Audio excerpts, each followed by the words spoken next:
Tali nak habis dah tu, guys. Tali dah nak habis ni, guys.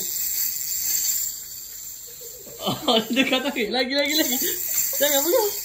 Okey, Turun bawah sikit. tu tarik laju lagi. Ya, pelapis ni, lady angler, lady angler, dan ini adalah boy angler. Boy angler dengan okey. Lagi dah nak habis dah ni.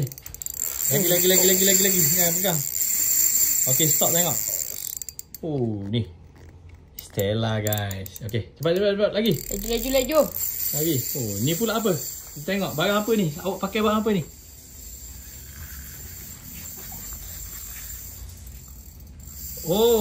Siap. Laju.